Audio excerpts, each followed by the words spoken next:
오늘 저희들에게 주시는 하나님의 말씀 신약성경 마태복음 7장 24절에서 27절까지의 말씀입니다. 신약성경 마태복음 7장 24절에서 27절까지의 말씀, 제가 한 절, 여러분이 한 절씩 교독하겠습니다. 그러므로 누구든지 나의 이 말을 듣고 행하는 자는 그 집을 반석 위에 지은 지혜로운 사람 같으리니 비가 내리고 창수가 나고 바람이 불어 그 집에 부딪히되 무너지지 아니하나니 이는 주축을 반석 위에 놓은 까닭이요 나의 이 말을 듣고 행하지 아니하는 자는 그 집을 모래 위에 지은 어리석은 사람 같으니 비가 내리고 창수가 나고 바람이 불어 그 집에 부딪히매 무너져 그 무너짐이 심하니라. 아멘. 유명한 시인이 롱펠로라고 하는 시인이 있습니다. 그분이 쓴 건축가라는 시에 보게 되면 이런 내용이 나와요.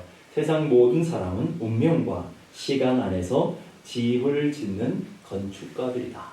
여러분 모두가 인생의 집을 지어가고 믿음의 집을 지어가는 건축가들이다라는 것을 여러분들이 기억할 수 있길 바라고요. 하나님이 시간과 물질과 재능과 우리 인생의 모든 것들을 허락하셔서 여러분 각자 나름대로 하나님께서 집을 지어가게 하셨다 하는 얘기를 하고 있습니다. 여러분은 여러분의 인생의 집을, 여러분의 신앙의 집을 잘 지어가고 있는가 하는 거예요. 오늘 본문에는 이 집에 관한 이야기를 하고 있습니다. 두 종류의 집이 있다라고 얘기하고 있어요. 모래 위에 지은 집이 있습니다. 26절 보니까 나의 이 말을 듣고 행하지 아니하는 자는 그 집을 모래 위에 지은 어리석은 사람 같으니, 모래 위에 지은 집을 갖고 있는 사람, 집을 지어가는 사람을 하나님은 어리석은 자다라고 얘기하고 있습니다. 제럴드 메이라고 하는 분이 우리가 안전을 위해 믿고 있는 세 가지가 있는데, 첫째는 소유, 두 번째는 권력, 세 번째는 인간관계, 사람이라는 말이죠. 권력과 소유와 사람, 이건 모든 사람들이 의지하고 있는 그런 것들이다라는 것을 얘기하고 있습니다. 아무리 사람이 주변에 많고요, 아무리 물질이 많고요, 아무리 권력과 힘이 있다 할지라도 하나님의 관점에서 보게 되면 다 모래 위라는 거예요. 이거는 우리가 의지하고 우리가 신앙의 터로 삼을 수 없는 모래와 같은 것이다라는 것을 얘기해 주고 있습니다. 신천지에서 오랫동안 활동하다가 신천지에 나와서 신천지에 빠진 분들을 오히려 거꾸로 전도하고 교화시켜가는 신현욱이라고 하는 유명한 목사님이 계십니다. 그분이 많은 교회들 다니면서 요즘 한국엔 신천지가 난리잖아요. 신천지에 빠져있는 사람들, 또 교회 안에 들어와 있는 사람들도 많기 때문에 그걸 교화하고 또 가르치기 위해서 세미나를 굉장히 많이 다니시는데, 세미나가 끝나면 많은 목사님들이 공통적으로 하는 질문이 있더래요. 그게 뭐냐 그랬더니, 어째서 우리 교회에서 이렇게 믿음 좋은 장로님이 신천지에 빠질 수 있습니까? 어떻게 이렇게 기도도 많이 하고 믿음 좋으신 권사님이 신천지 같은 그 이단에 빠질 수가 있습니까? 이런 질문을 많이 하더래요. 그러면서 도대체 믿음 좋다라고 하는 기준이 도대체 뭘까 하는 생각을 해봤대요. 믿음 좋다라고 하는 그 기준은 열심히 봉사하고 열심히 예배에 있지 않고 잘 참여하고 또 열심히 헌금 생활 잘하고, 그런 분들을 대부분 믿음이 좋다라고 하는데, 자기가 봐서는, 신현웅 목사님이 봐서는 그렇지 못한 분들이 너무나 많더라는 거예요. 결정적인 문제는 교회에서 말씀을 제대로 공부하지 않은 장로, 권사, 성도들이 결국은 신천지에 빠지게 되더라, 이런 얘기를 하게 되는 것을 들었습니다. 여러분, 오늘 우리 삶에 아무리 세상의 것들을 열심을 가지고 부지런히 우리가 믿음의 집을 지어도 그 터가 모래 위에 있으면 아무짝에 쓸모가 없는 것이죠. 한국의 미래학자라고 불려지는 최윤식 박사님이 계셔요. 그분이 오늘의 한국교회를 진단하면서, 한국교회는 하나님을 열심히 믿고 섬기는데, 그런데 조건이 있는데 자기 소견에 옳은 대로 열심히 믿더라. 하나님의 말씀의 기준이 아니라 자기 소견에 열심히 자기 기분 따라, 감정 따라 믿고 있더라 하는 얘기를 했고요. 한국교회는 사랑의 수고를 하는 것이 아니라 자기 자랑의 수고를 하고 있다. 아주 놀라운 표현이죠. 이런 표현을 하고 있는 거예요.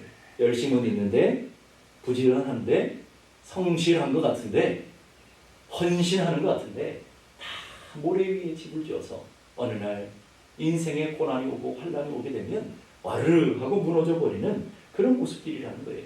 오늘날 교회 성도들도 자기 자존심에 위에 자신의 열심과 자기 의와 자기 자랑 위에 믿음의 집을 열심히 지어가는 사람들이 있어요. 그래서 인생의 고난이 오고 환난이 오면 또 그 사람 역시도 무너져 버리는 그런 모습, 모래 위에 지은 집과 같은 신앙을 갖고 있는 사람이 있다라고 얘기하고 있고요. 또 한 종류의 사람은 24절 보니까 그러므로 누구든지 나의 이 말을 듣고 행하는 자는 그 집을 반석 위에 지은 지혜로운 사람 같으니. 반석 위에 지은 집이 지혜로운 사람이다 라고 얘기하고 있고요. 그런 반석 위에 지은 집과 모래 위에 지은 집의 차이가 뭐냐? 오늘 26절과 24절의 말씀 보니까 이 말을 듣고 듣는 데는 열심히 하더라는 것이죠. 근데 보니까 행하지 아니하면, 말씀대로 살아가지 아니하면 이 차이예요. 말씀대로 살아가는 사람은 반석 위에 집을 짓는 집이고요. 말씀을 열심히 들었지만 말씀과 전혀 상관없는 기준을 갖고 살아가고 있다면 그 사람은 아무리 자신의 열심과 부지런과 성실함으로 신앙의 집을 짓는 사람이라 할지라도 모래 위에 집을 짓는 어리석은 사람이다 라고 얘기하고 있어요. 그러면서 오늘 반석이 무엇인지를 분명히 가르쳐주고 있는데 이 말을 듣고 행하는 자, 이게 반석이에요. 근데 그걸 더 구체적으로 보니까 고린도전서 3장 10절의 말씀 보십시다. 고린도전서 3장 10절 보니까 내게 주신 하나님의 은혜를 따라 내가 지혜로운 건축자와 같이, 지혜로운 건축자란 말이에요. 터를 닦아두매 다른 이가 그 위에 세우나 그러나 각각 어떻게 그 위에 세울까 조심할지니라. 11절에 닦아둔 것 외에 능히 다른 터를 닦아둘 자가 없으니 이 터는 곧 예수 그리스도시다. 반석, 터는 예수 그리스도. 그 예수 그리스도가 누구시죠? 말씀이시잖아요. 말씀이신 그분이 바로 우리가 생각하는 반석이다라고 하는 거예요. 그러니까 바꿔 말하면 그리스도 외의 모든 것들은, 모든 것이에요. 그리스도의 말씀 외의 모든 것들은 다 모래와 같은 것이다 하는 거예요. 자기 열심도, 자기 지식도, 자기 철학도, 세상의 학문과 세상이 갖고 있는 어떤 자랑과 어떤 열심도 다 모래와 같은 것이다 라고 이해하고 있어요. 누가복음 8장에 보면 4가지 종류의 밭을 보여주는 비유가 나와요. 밭의 비유라고 그러죠. 4가지 종류의 밭은 여러분이 잘 아실 거예요. 길가밭, 바위밭, 가시밭, 옥토, 열매를 맺는 밭. 근데 이 4가지 밭이 아니고요. 엄밀히 말하면 2 종류의 밭이에요. 열매를 맺지 못하는 밭과 열매를 맺는 밭. 엄밀히 말하게 되면 2 종류밖에 나눌 수 없어요. 아무리 길밭이든 가시밭이든 돌짝밭이든 상관없이 그건 열매 못 맺는 밭이에요. 그러나 옥토만 열매를 맺고 있다 하는 거예요. 그러면 열매를 맺는 밭과 열매를 맺지 못하는 밭의 차이가 도대체 무엇일까? 성경은 기가 막히게 정확하게 얘기해주고 있어요. 자, 길가를 보십시다. 12절. 길가에 있다는 것은 말씀을 들은 자니. 말씀을 듣기는 들어요. 그러다 보니까 이에 마귀에 가서 그들이 믿어 구원을 얻지 못하게 하려고 말씀을 그 마음에서 빼앗는 것이요. 길가라고 하는 것은 말씀을 들었는데 말씀이 금방 소멸돼 버리더라, 금방 사라져 버리더라 하는 것이 길가고요. 2번째 바위밭 보십시다. 13절 보니까 바위에 있다는 것은 말씀을 들을 때 기쁨으로 받아요. 뿌리가 없어 잠깐 믿다가 시련을 당할 때에 배반하는 자요. 자, 말씀을 들어 기뻐요, 행복해요, 오늘 은혜를 받았어요, 이렇게 얘기해요. 그러나 말씀의 뿌리를 내리지 못해요. 이 말은 뭐예요? 말씀의 삶이 되지 못하더라는 거예요. 그게 길밭과 같은 것이다 하는 거예요. 가시밭을 보십시다. 14절 보니까 가시떨기에 떨어졌다는 것은 말씀을 들은 자니, 여기가 말씀을 들었어요. 다 말씀을 알고 있다고요. 들은 자니 지내는 중 이생의 염려와 재물과 향락의 기운이 막혀 온전히 결실하지 못합니다. 뿌리를 내려서 잘 자라는 것 같아요. 믿음이 좋은 것 같아요. 막 열매를 풍성히 맺을 것 같아요. 그런데 세상의 쾌락 때문에, 세상의 재물의 자랑 때문에, 세상의 염려가 가시가 되어서 열매를 맺을 것 같은 기대를 가졌는데 결국 열매를 하나도 맺지 못하고 끝나버리더라 하는 것이죠. 교회에서 신앙생활을 오래 했어요. 열심히 기도도 열심히 잘하는 것 같아요. 열심히 충성하고 헌신하는 것도 같아요.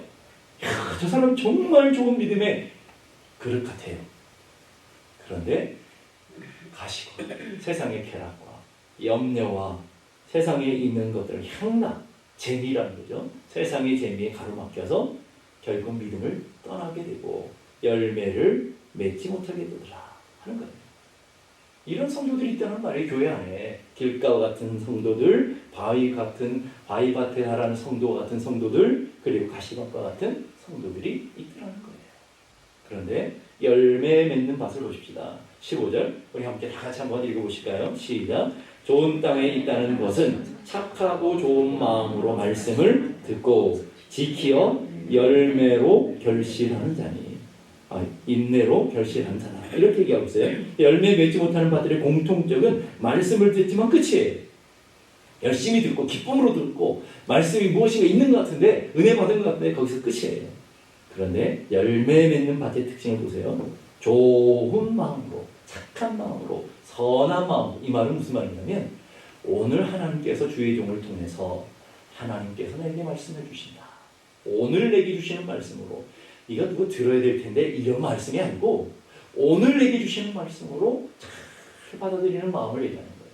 그 다음에 말씀을 듣는 데만 그치는 게 아니고 지켜요. 어떻게든지 그 말씀대로 살아보려고 몸부림쳐요. 그러다 보니까 어려움이 오고요. 고난이 오고 장애물이 닥쳐요. 그 다음 보니까 인내로 끝까지 인내하면서 결실하도록 말씀 가운데 붙들려 살아가는 사람. 이게 옥토란 말이에요. 자, 여러분은 내 종류의 밭 중에서 어떤 종류의 밭인 것 같습니까? 여러분의 신앙의 상태는 어디에 있는 것 같습니까? 누가복음 11절 보니까 예수님 말씀을 전하고 있는데 어떤 한 사람이 예수님께 정말 예수님의 놀라운 말씀을 들으면서 감동을 하죠. 그러면서 이렇게 고백해요. 뭐라고 고백하느냐면 당신을 뵌 태와 당신을 먹인 젖이 복이 있나이다. 혈통적으로 난태 마리아를 말하는 거죠. 무슨 젖을 먹인 엄마, 이 혈통적인 부모, 혈통적인 형제들 참 복 있는 사람입니다. 라고 얘기했어요. 그때 예수님이 그 얘기를 들으시고 뭐라고 했냐면 누가복음 11장 28절 보십시다. 기가 막힌 얘기네요. 누가복음 11장 28절 다 같이 읽어보십시다. 시작. 예수께서 이르시되 오히려 하나님의 말씀을 듣고 지키는 자가 복이 있느니라 하십니다. 누가 복된 사람이라고요? 내가 복된 사람. 그렇죠? 하나님의 말씀을 마음을 열고 오늘도 내게 주시는 말씀을 듣고 있는 내가 복된 사람이다. 그리고 그 말씀이 내 삶에 뿌리를 내려서 그 말씀의 기준이 되어서 말씀을 따라 살려고 몸부림치고 있는 내가 바로 복된 사람이구나 하는 것을 여러분들이 기억할 수 있기를 바랍니다. 그래서 시편 1편을 보니까 시편은 믿음의 선진들이 갖고 있는 간증이잖아요. 신앙은 신앙 고백인과 동시에 간증의 책이잖아요. 시편이라는 게 시편 1편을 시작하면서 제일 먼저 쓰여진 단어가 복 있는 사람은 이에요. 복 있는 사람은 도대체 어떤 사람입니까? 보실까요? 복 있는 사람은 악인의 꾀를 따르지 아니하며 죄인의 길에 서지 아니하며 오만한 자들의 자리에 앉지 아니하고 악한 길에 죄인들의 꾀에 그 세상의 소리에 기울이지 아니하고 교회를 다니면서도 부정한 것에 악한 말에 귀를 기울이지 아니하고 2절 보세요. 오직, 이 오직이 중요한 단어죠. 여호와의 율법을 즐거워하여 그 율법을 주야로 묵상하는 자다. 하나님의 말씀을 주야로 묵상한다는 뜻이 뭐예요? 하나님의 말씀을 마음에 잘 떠나지 않는다. 이 묵상이라는 말이 되새김질하다라는 말이잖아요. 하나님의 말씀을 되새기며 오늘 이 들은 말씀을 집에 가서도 되새겨보며 또 하루가 지나도 되새겨보며 내가 이 말씀대로 살아가고 있는지 늘 그 말씀이 내 심령 가운데 내 삶 가운데 있도록 살아가는 사람.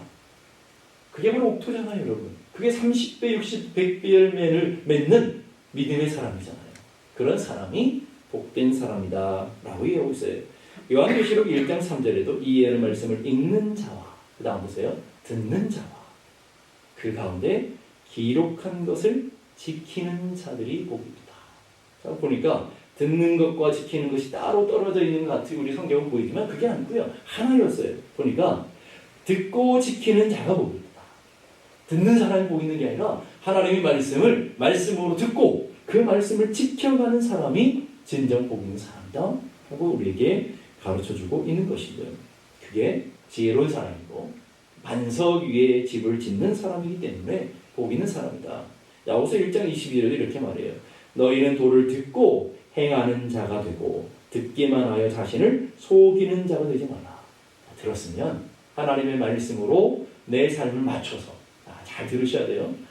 하나님의 말씀을 나에게 맞추는 게 아니고 내가 하나님의 말씀에 맞춰야 돼요. 어느 게 옳은 거예요, 여러분? 하나님의 말씀이 있고 내 기준이 있고 내 생각이 있고 내 철학이 있고 내 삶의 방법이 있어요.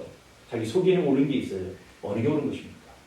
우리는 자꾸 내 틀에다가 하나님의 말씀을 자꾸 뭔가 끼워 넣으려고 그래요. 그건 은혜가 아니죠.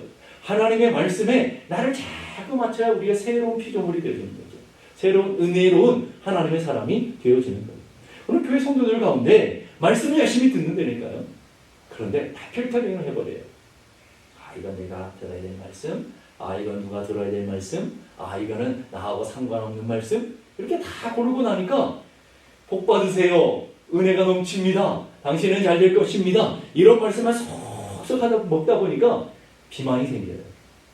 여러분, 우리가 먹으면서 골고루 먹지 않고 편식하는 게 얼마나 무서운 거예요.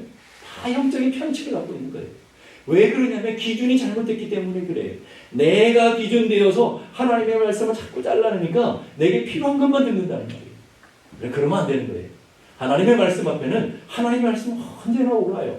내가 틀린 거예요. 내가 잘못된 거예요. 그래서 내가 잘못됐으면 하나님의 말씀 앞에 나를 맞춰야 되는 거예요. 아멘입니까? 아멘. 힘들어도 고통스러워 아파도 아프죠 당연히.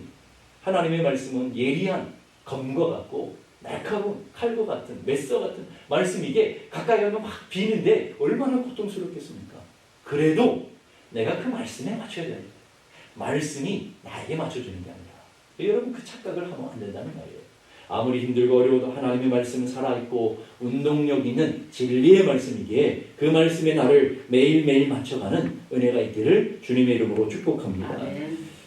사랑의 교회에서 오랫동안 개척하시고 목회하셨던 그 옥하는 목사님 여러분 다 아실 거예요. 워낙 유명하신 분이시니까 그분이 생전에 한국교회 대부흥 100주년 기념 대회라고 하는 큰 대회를 열었어요. 거기에 설교 메시지를 전하게 되는데 그분이 이런 메시지를 전했어요.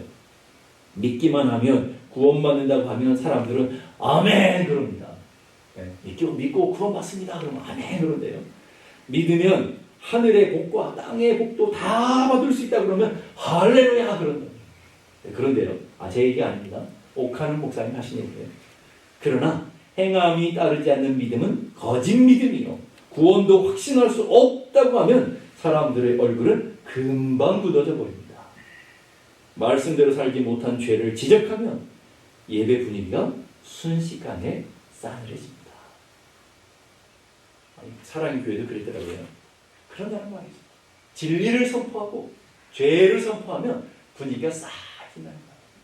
이제 복 받을 것입니다. 은혜 받을 것입니다. 할렐루야 아멘. 오늘 은혜 받았습니다. 그러는데 하나님의 진리의 말씀 앞에 서게 되면 말씀대로 살고 말씀이 우리를 인도해야 된다 그러면 분위기가 싸늘해지다는 것이죠.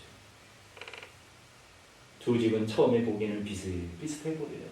외형적으로 전혀 구별되지 않죠. 오히려 모래 위에 지은 집은 훨씬 더 짓기 쉽기 때문에 더 화려하고 더 멋있게 지을 수 있을 것 같아요. 여러분 모래성이 튼튼한지 그렇지 않은지는 언제 알 수 있나요? 여러분 우리 바닷가에 가보면 모래성 열심히 하루 종일 열심히 이게 아빠와 아이들이 이렇게 만드는 걸 많이 구경할 수 있잖아요. 열심히 모래를 하루 종일 정성을 다해서 최선으로 열심히 지어놨어요. 그런데요, 물이 싹 들어오기 시작하면 한순간에 흔적도 없이 사라져버려요. 많이 보시지 않았어요? 한순간이에요. 하루 종일 수고했어요. 하루 종일 정성을 들였어요. 아이와 함께 최선을 다해서 성을 지었어요. 근데 물이 들어오니까 한순간에 흔적도 없이 사라져버려요. 여러분의 인생이 최선을 다해서 정성을 들여서 신앙을 생활하고 믿음대로 살았다고 우리는 자부할 수 있다고요. 그런데 죽음의 물결이 싹 들어오면 한순간에 우리 평생 수고하고 했던 모든 것들이 물거품이 되어버리고 사라진다고 한다면 얼마나 억울하겠어요. 얼마나 부끄럽겠습니까?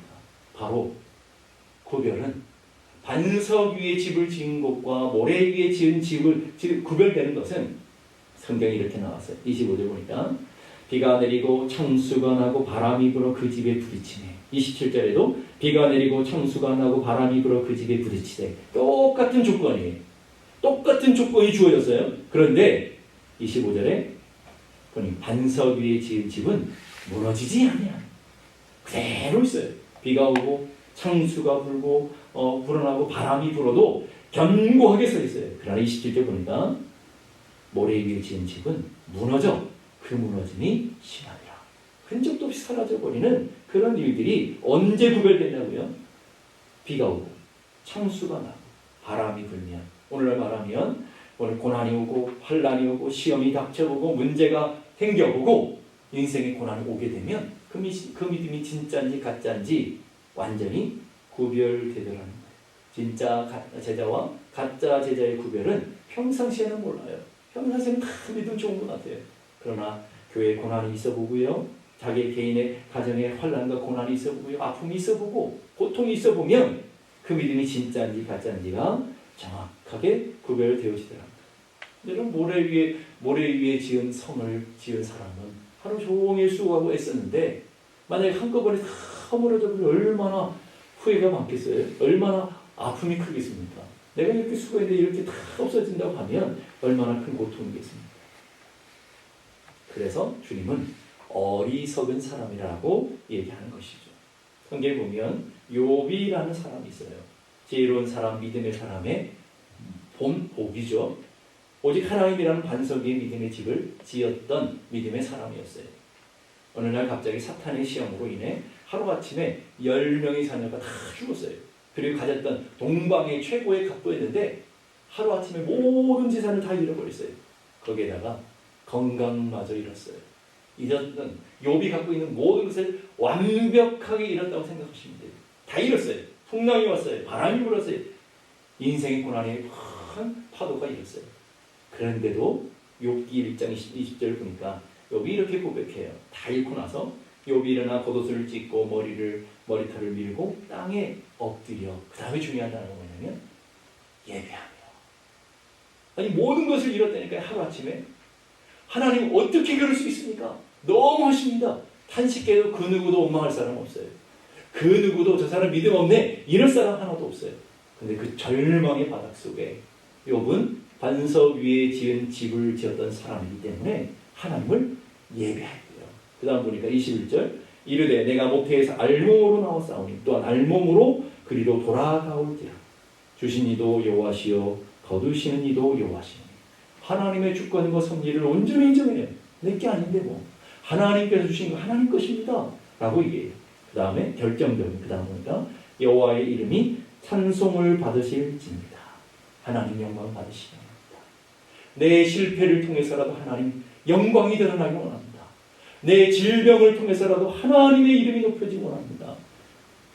여러분, 고난이 오고 풍랑이 오니까 오히려 반석 위에 지은 집이라는 것이 훨씬 더 분명하게 드러나요. 반대로 예수님의 제자들이 예수님과 3년 동안 동고동락했던 예수님의 말씀을 직접 들었던 그보다 더 큰 축복이 어디 있어요? 그보다 더 큰 은혜가 어디 있어요?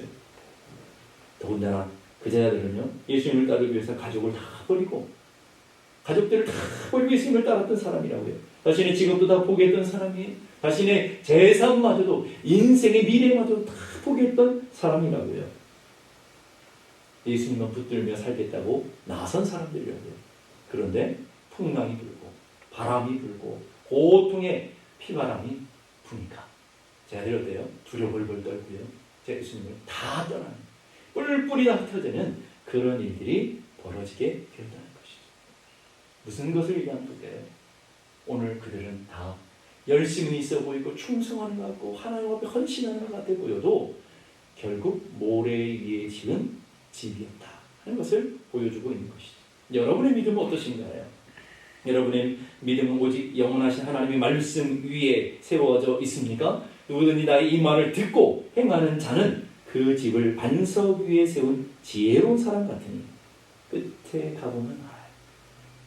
끝에 가보면 내가 신앙의 집, 인생의 집을 지은 것이 반석인지 모래인지 알게 돼요. 안타까운 것은 그때는 기회가 없어요. 오늘 우리에게 주어진 기회가 축복의 기회라는 것을 우리는 기억해야 될 줄 압니다. 시편 1편 3절 4절 보니까 그는 시냇가에 심은 나무가 저를 따라 열매를 맺으며 그 잎사귀가 마르지 아니함 같으니 그가 하는 모든 일이 다 형통하리로다. 누가요? 반석 위에 지은 집을 지은 사람, 복 있는 사람 얘기하는 것이고요. 악인들, 어리석은 자는 그렇지 아니며 오직 바람이 나는 겨와 같다. 바람이 불고 풍랑이 불면 어느 한순간에 다 사라지는 소멸되어 버리는 사람들이다 라고 얘기하고 있습니다. 설교 황제라고 불렸던 스펄전 목사님, 그의 스승이 토마스 왓슨이라고 하는 유명한 목사님 계시잖아요. 그분이 스승인 토마스 왓슨 목사님이 이런 말을 했대요. 하나님께 순종하는 것은 우리의 의무라기보다는 우리의 특권이다. 우리는 의무로 하나님 말씀을 지킨다고 생각하지만 그렇지 않고요. 하나님의 말씀을 지키는 것이 내게 복이기 때문에 특권이라는 말이에요. 하나님은 우리에게 유익이 되는 것만을 명령하시기 때문이다. 하나님은 선하신 분이라고요. 자녀에게 좋은 것을 주시기 원하시는 분이셔요. 믿습니까? 그럼 우리에게 주시는 모든 말씀은 다 선한 거예요. 아멘으로 받으시기 바랍니다. 우리에게 주시는 모든 말씀이에요. 다 선한 거예요. 내게 유익하기 때문에 오늘 주어지는 말씀이라는 거예요. 보실까요? 신명기 10장 12절 13절 다 같이 한번 읽어보십시다. 시작. 이스라엘아, 내 하나님 여호와께서 내게 요구하시는 것이 무엇이냐? 곧 내 하나님 여호와를 경외하여 그의 모든 도를 행하고 그를 사랑하며 마음을 다하고 뜻을 다하여 내 하나님 여호와를 섬기고 내가 오늘 내 행복을 위하여 내게 명하는 여호와의 명령과 규례를 지킬 것이 아니냐. 이스라엘아, 이 말은 여러분 한 사람 한 사람을 부르시는 말이에요. 누구야? 내 하나님 여호와께서 내게 너희들에게 바라고 요구하는 게 뭐냐? 이 말씀을 잘 지키는 게 아니냐? 라고 얘기하고 있어요. 마음을 다하고 뜻을 다하고 목숨을 다해서 하나님의 말씀을 지켜가는 것. 왜? 그 이유를 얘기하고 있어요. 오늘 너의 행복을 위하여. 오늘 너의 행복을 위하여. 여러분, 우리는 오해해서는 안 돼요. 하나님 말씀을 지키면 하나님이 좋으시니까, 물론 좋겠죠. 하나님 좋으시니까 지키라고 하시는 것이지. 아니요. 여러분들 그 말씀을 지키면 여러분의 생명은, 그 말씀 가운데 있으면 여러분이 영향을 맺는 삶을 살고, 그 말씀 가운데 있을 때 여러분이 복 있는 삶을 살기에 너의 행복을 위하여, 너의 인생을 위하여 말씀 가운데 살아라고 요구하고 계시는 것이다 하는 거예요. 3박 4일의 이별 연습이라는 책이 있어요.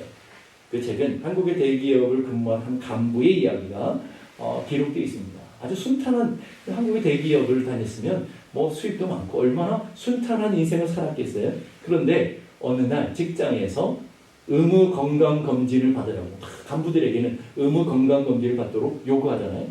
건강검진을 받았는데 하늘의 날벼락처럼 임파선 암이, 얼마 못 버틴다는 말이, 임파선 암이 걸려서 그 원인은 담배를 너무 많이 피웠기 때문이라는 거예요.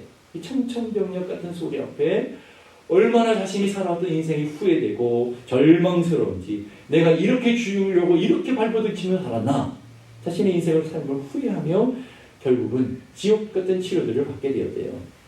드디어 수술을 받게 되었는데 회복실에 옮겨 깨어나 보니까 아내가 하는 말이, 여보, 당신 암이 아니고 그냥 종양이래. 얼마나 감격스러운 이야기 있어요. 얼마나 듣기 좋겠어요. 그분이 그 얘기를 듣고 네 가지를 결심했대요. 첫째는 절대로 더 이상 담배를 피우지 않을 것이다. 그것이 내 인생에 해를 주는 것이라면 거기서 끊어버리겠다. 첫째는 그렇게 결단했고요. 두 번째는 뭐냐면, 내가 사랑할 시간이 있는 동안 남들을 사랑하고 도우며 살아야지. 너 지금까지 살았던 인생이 너무 후회스럽고 잘못된 인생이었다는 거예요.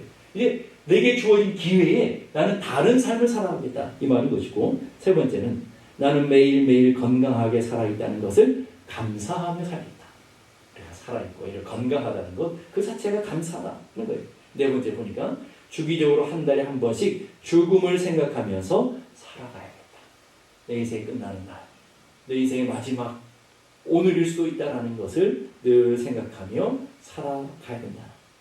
여러분, 죽음 앞에 서면 우리가 붙잡는 것들이 진짜인지 가짜인지가 분명히 드러나게 되죠. 내가 애쓰고 내가 노력하는 것들이 정말 죽음 앞에서까지 필요한 것인지를 알게 되죠. 오늘 여러분의 마음을 답답하게 하고, 여러분의 마음을 흔들게 하고, 여러분의 마음을 요동치게 하고, 여러분의 마음을 무너지게 하는 일들, 섭섭한 일, 시험과 아픔을 주는 일들 한번 생각해 보세요. 죽고 살 일이신가요? 죽음 앞에서 끝까지 포기하지 않고 붙들 수 있는 그 마음들인가요? 대부분 그렇지 않는 거예요. 작은 나의 자부존심, 작은 나의 상처, 이런 것들이 결국 우리 인생을 다 파멸로 인도하는데도 불구하고 그것을 끝까지 붙들고 살아가는 사람들은 어리석은 사람이라는 거예요. 오늘 이 이야기는 뭘 가르쳐주는 걸까요? 우리 역시도 지금 살아있다라는 것이 기회라는 것, 축복이라는 것, 우리에게 주어진 기회가 있다라는 것이 축복이라는 것을 우리에게 가르쳐주고 있는 것이죠. 여러분은 계속해서 집을 지어갈 거예요. 여러분의 인생의 집, 여러분의 믿음의 집을 지어가는데 전혀 다른 집을 지을 수 있어요. 모래 위에 집을 짓는 사람도 있을 것이고요. 반석 위에 집을 지은 사람도 있을 거예요. 죽음의 바람이, 죽음의 풍랑이 불면, 죽음 앞에 서면 분명하게 우리 살아온 인생이 드러나게 될 거예요. 한 사람은 영원한 생명으로, 영원한 축복의 자리로, 한 사람은 영원한 심판과 영원한 저주로 가는 모래 위에 지은 집을 짓기 위해서 평생 수고하고 애씀으로 어리석은 삶을 살았던 삶의 모습과 하나님의 말씀 위에 서서 하나님의 거룩한 인생의 소망을 향해서 달려왔던 지혜로운 사람, 죽음 앞에 온전히 드러나게 되는 그날이 다가오고 있다는 걸 우리는 기억하며 우리에게 주어진 이 기회의 시간에 우리 인생은 어떻게 살아야 되는지, 어떤 삶을, 어떤 집을 지어가야 되는지를 고뇌하며 설 수 있는 저와 여러분 모두가 되기를 주님의 이름으로 축복합니다. 기도하겠습니다. 이 시간 우리 함께 다 같이 기도하실 때 하나님, 우리가 반석 위에 지은 집을 짓는 사람들이 되게 하시고 그래서 우리 주님 보시기에 지혜로운 사람들이 되어지게 해주옵소서. 반석 위에 지은 집은 곧 예수 그리스도 터 위에 주님의 말씀을 붙들고 말씀대로 살아가는 삶의 길이라고 말씀하셨습니다. 하나님 아버지, 우리 모두가 하나님의 말씀이 우리의 삶의 기준이 되어서 매 순간순간 하나님의 진리와 은혜 가운데 살아가는 저희 모두가 되게 하시고 죽음의 바람이, 죽음의 풍랑이 부는 그날에 분명하고 선명하게 우리가 지은 집이 드러나는 귀한 은혜의 역사가 일어나게 하여 주옵소서. 우리 함께 나같이 기도하겠습니다. 거룩하신 아버지 하나님, 은혜를 감사합니다. 오늘도 주님께서 저희들에게 귀한 은혜 주시고 연약하고 부족한 저희들을 사랑하셔서 하나님의 말씀을 듣게 하시고 은혜 가운데 살아가게 하심을 감사합니다. 하나님 아버지, 우리 한 사람 한 사람 성령에 붙들려, 은혜에 붙들려, 하나님 말씀에 붙들려 반석 위에 집을 지어가는 하나님의 사람들이 다 될 수 있게 해주시고 주님 앞에 서는 그날에 우리가 지은 집 폭력을 따라서 주님의 칭찬과 인정과 축복을 경험하는 저희 모두가 되게 하여 주시옵소서.